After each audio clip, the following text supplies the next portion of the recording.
Russell Williams was the pride of the Canadian Armed Forces, a respected commander who was being groomed for higher postings. Over the course of 2 years, this mild-mannered base commander with obsessive attention to detail spiraled into criminally deviant behavior that began with simple break-ins and escalated to horrific crimes. This is that story.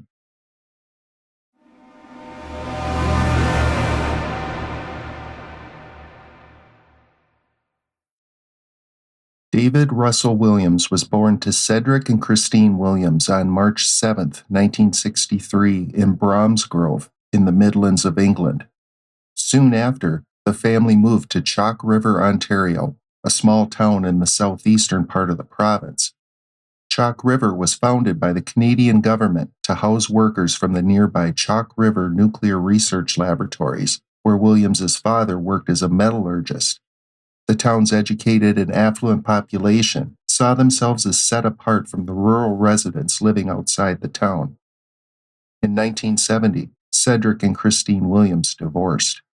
Christine quickly married Dr. Jerry Savka, whose parents were Czechoslovakian immigrants to Canada. Savka and his new wife had originally met while in England, where he studied at the University of Birmingham. So Jerry and his new family, with stepsons Russell and Harvey, moved to Toronto, into a home that looked over Lake Ontario from the Scarborough Bluffs. In 1979, Jerry Savka's career forced the family to move to South Korea, but 16-year-old Russell stayed behind to finish high school. He transferred to Upper Canada College, an elite boarding school, after studying at Toronto's Birchmont Collegiate, where he excelled and quickly fit in. He earned a degree in economics and politics from the University of Toronto, Scarborough. While in college, he had discovered what he felt was his calling, aviation, taking lessons and getting his private pilot license at Toronto's nearby Buttonville Airport. Soon after a split with his girlfriend, he announced to his family and friends that he decided to become a pilot in the Canadian Air Force. Russell Williams received his commission as a second lieutenant, and his first assignment was as an instructor at CFB Portage in La Prairie, just west of Winnipeg, Manitoba. His commanding officer, Major Greg McQuaid, later described Williams as a young man full of intensity and promise. McQuaid would play a hand in Williams's promotion from first lieutenant to captain in 1992, and Williams was transferred to CFB Shearwater in Nova Scotia. There he met Elizabeth Harriman, and they were married later in 1992. She was originally from Masden, a mining town in northwest Ontario, the daughter of a geologist.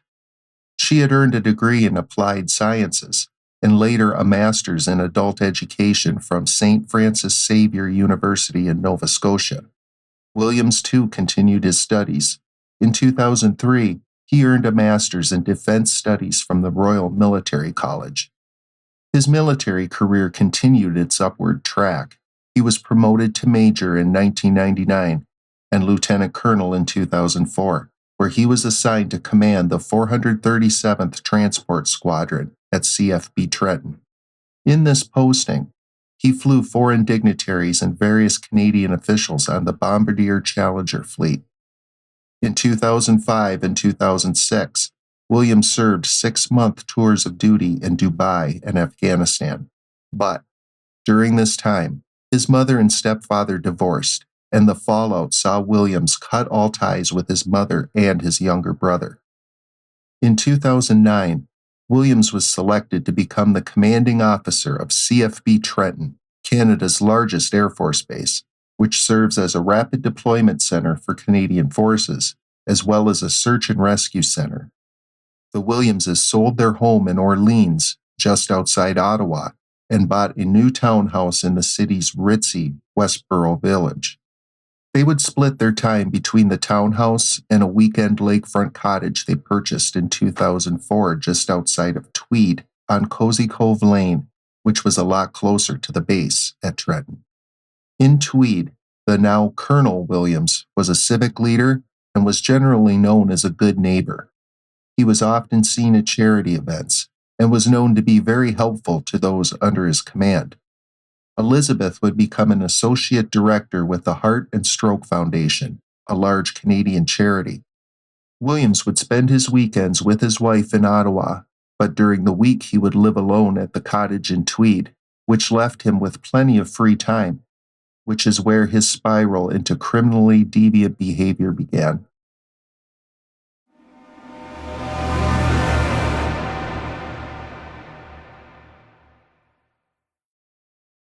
In September 2007, neighbors Ron and Monique Murdoch, along with their children, were visiting Monique's ailing mother in Sudbury, some 350 miles away. Williams entered the empty, unlocked house and made his way to the 12-year-old daughter's room.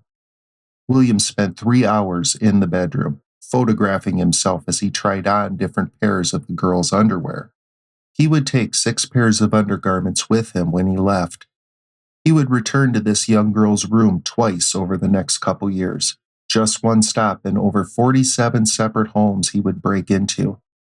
He returned to one house 9 separate times. No one ever considered that a base commander, a colonel in the Canadian Air Force, would have such a dark and evil side. Meanwhile, Williams would frequently hang out with the Murdochs, playing cards and drinking beer with them. Their 12-year-old daughter would bake Williams and his wife cookies and cupcakes and would cat sit for them.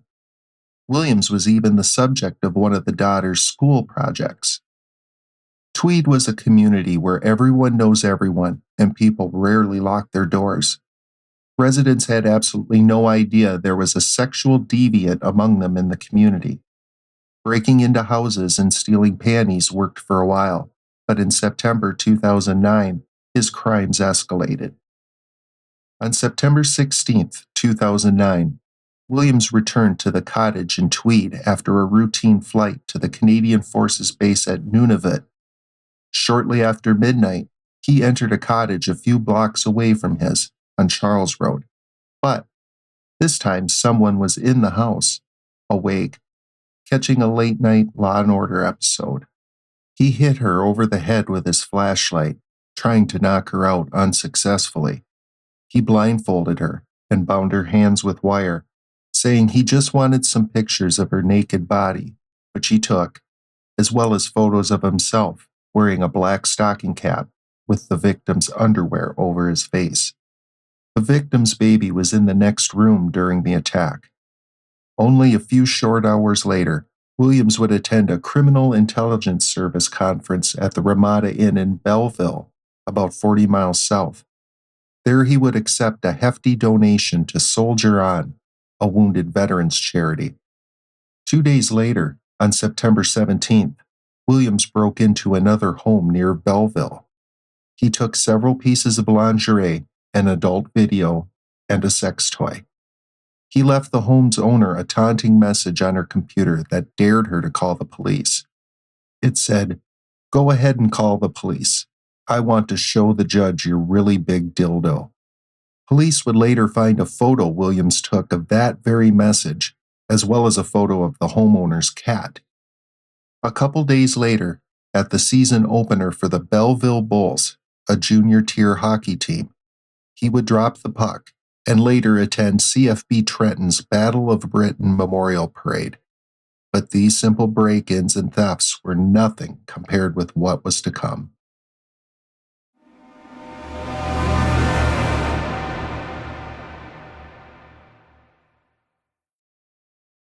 A little over 2 weeks later, Russell Williams would strike again, this time just a few doors down from his Cozy Cove Lane cottage.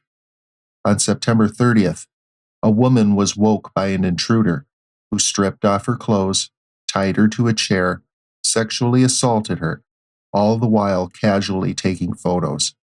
But this victim thought she recognized her attacker. She thought it was Larry Jones, the next-door neighbor of the Williamses.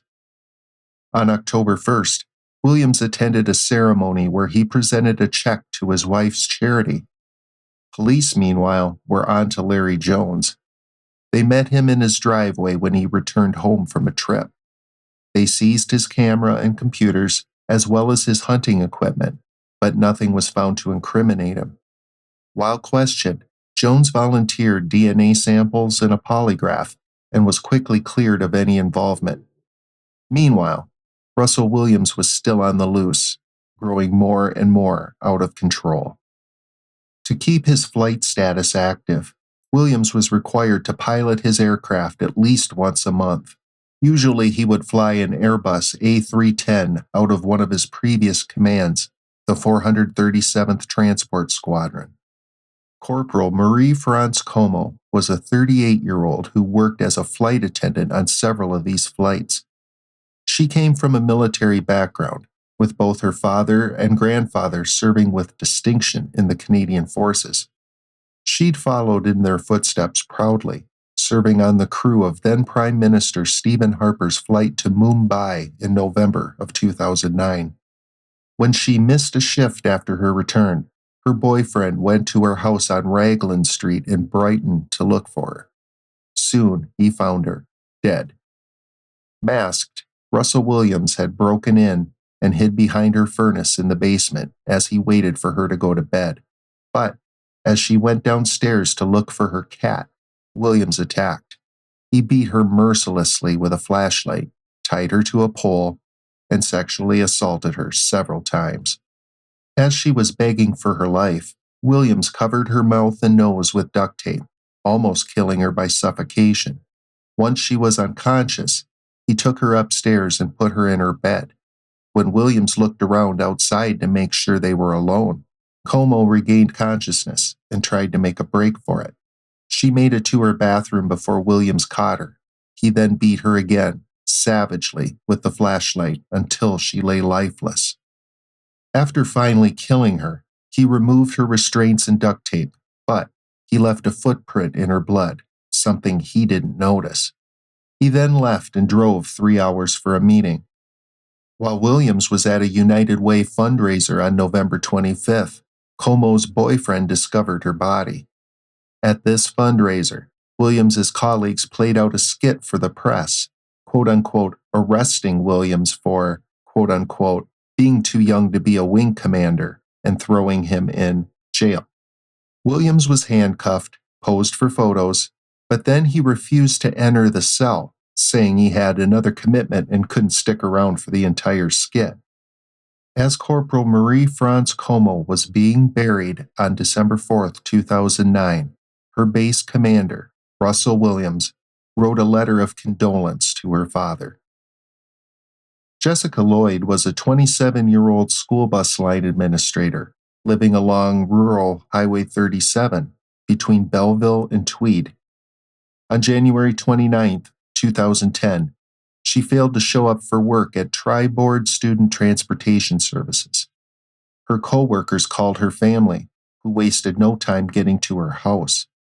Once there, they found Lloyd's purse, which held her wallet, ID, and glasses, lying in the driveway next to her car, but Jessica was nowhere to be found. In late January, Russell Williams had been out on one of his morning runs when he noticed Jessica Lloyd as she exercised on a treadmill. A few nights later, as she slept, Williams broke in, following what was now his usual routine. He duct taped her eyes and bound her, all the while snapping photos and videotaping.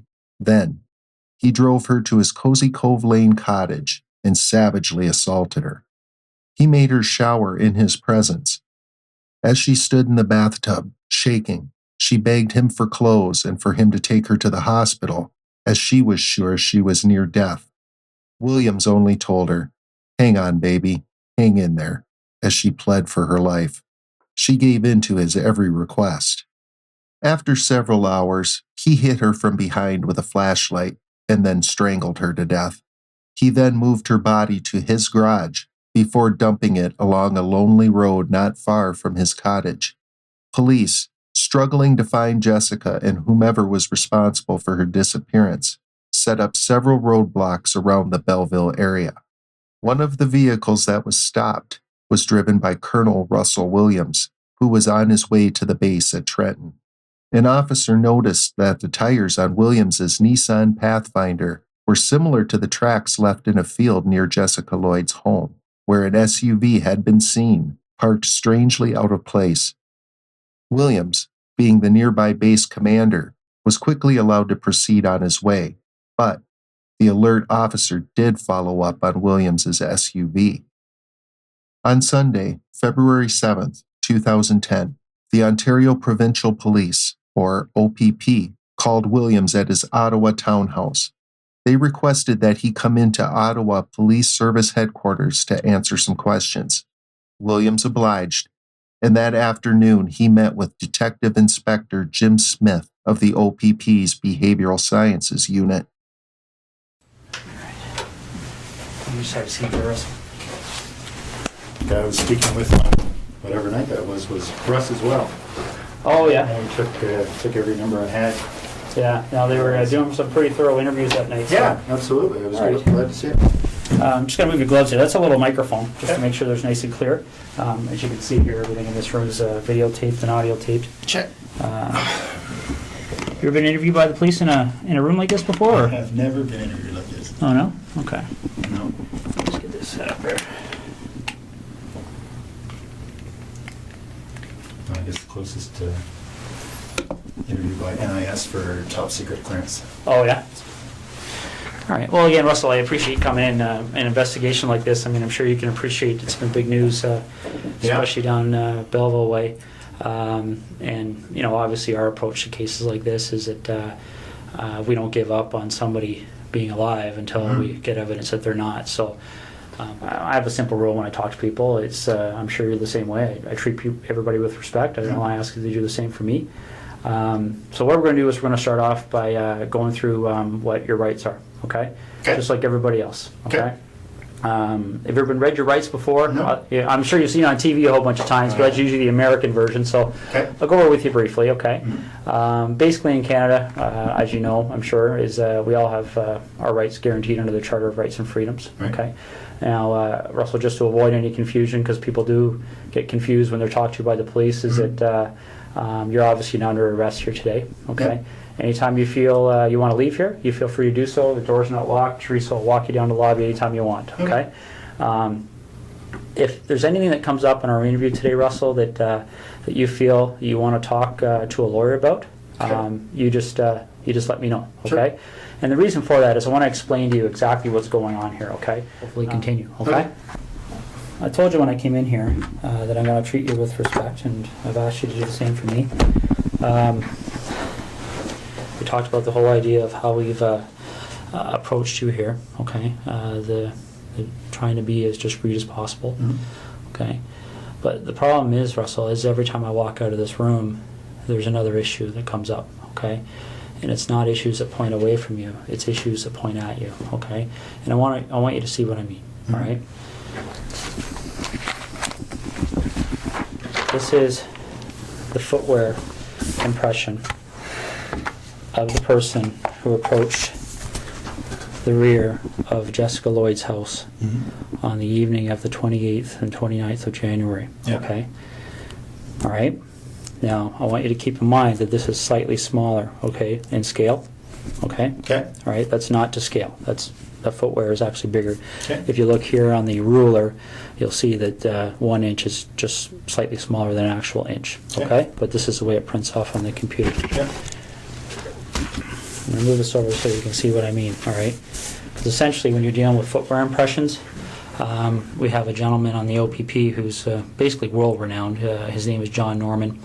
And essentially with footwear impressions, you're in a situation where you're pretty much in the area of fingerprints, okay?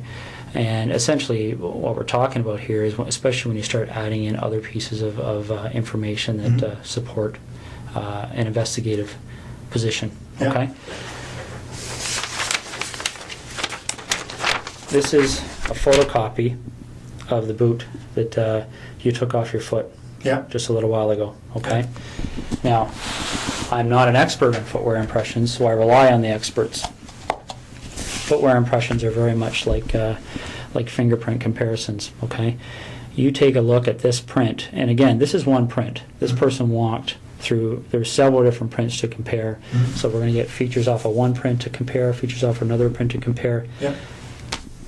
These are identical.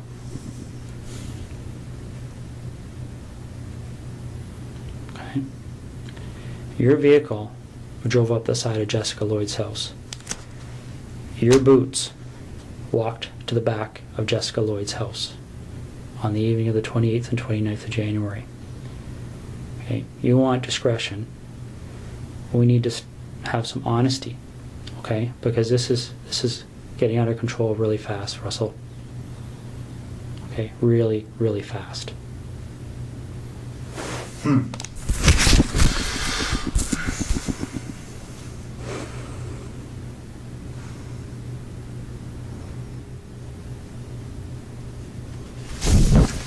don't know what to say.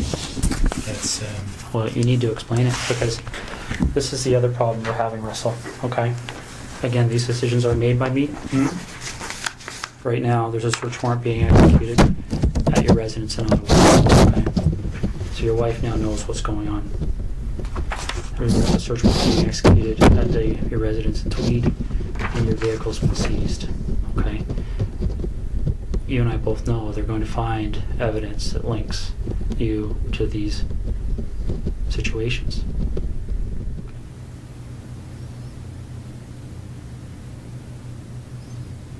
Russell, you know there's only one option. What other option is there? what's the option? Well, I don't think you want the cold-blooded psychopath option.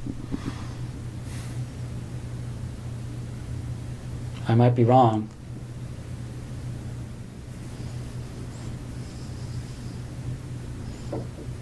Is Jessica somewhere we can find her easily? Like, is this something where I can make a call and tell somebody to go to a location and they're going to find her, or is this something where we have to go and take a walk?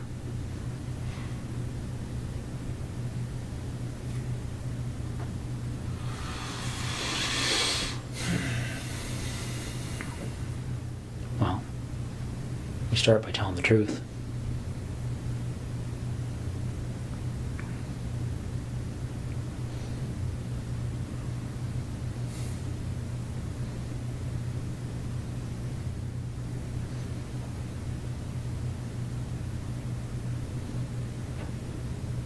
Okay. Okay. So where is she?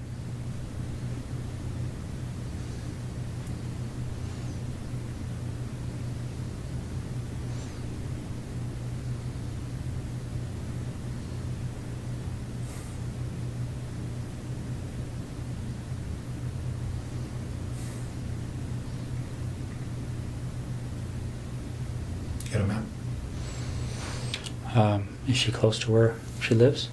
I've got maps of that general area.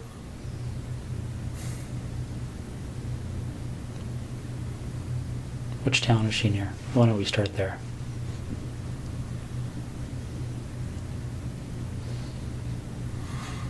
I'm not sure if you give me a map of, it covers Calabar down to the highway and over to Tweed and south, I'll show you. Let me see what I got here. I might have something. Is she inside, outside?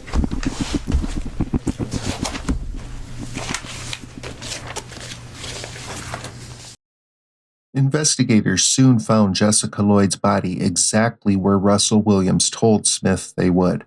They determined she had been alive in Williams's cottage for approximately 15 hours before she died by strangulation. Investigators searched both his Tweed cottage and Ottawa townhouse and discovered the photos, videos, and souvenirs that corroborated Williams's account of events. Based on the confession and the large amount of physical evidence gathered as a result of the executed search warrants, Russell Williams was arrested on a wide range of charges and lodged in the Ottawa Carleton Detention Center in Ottawa. Later that month, Williams tried to commit suicide by stuffing cardboard down his throat and was put on suicide watch at the jail. On October 18, 2010, at his trial in Belleville, Russell Williams pled guilty to 2 murders and 82 break-ins. On October 21, 2010, Justice Robert F. Scott sentenced Russell Williams to 2 life terms on the murder charges and an additional 120 years for the break-in crimes. He will not be eligible for parole until the year 2035. The Governor General expelled Russell Williams from the armed forces for service misconduct. His uniform was burned and his medals cut into pieces. The instrument of his officer's commission, the commission scroll, was shredded. His vehicle, a Nissan Pathfinder, was crushed and scrapped. Williams was initially confined at the Kingston Penitentiary, a maximum security facility in Kingston, Ontario, but was moved to the maximum security Port Cartier Institution in Port Cartier, Quebec, when the Kingston facility closed. The interview of Russell Williams by Detective Inspector Jim Smith of the OPP is considered textbook and is still today used by law enforcement agencies across North America for training new detectives in interview and interrogation methods. How does a person like Russell Williams, a highly respected military commander who appeared on the fast track to becoming a general, slip into sexually deviant behavior so late in life?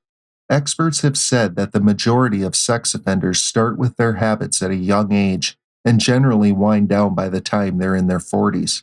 How could no one see this coming? Let us know what you think in the comments below.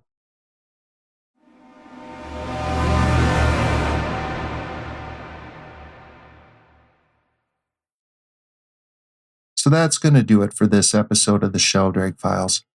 As always, if you like this kind of content, hit that like button. And make sure you subscribe and turn on all notifications so you don't miss any of our future uploads. So, for all of us here at the Sheldrake Files, thank you for watching, and we'll catch you next time.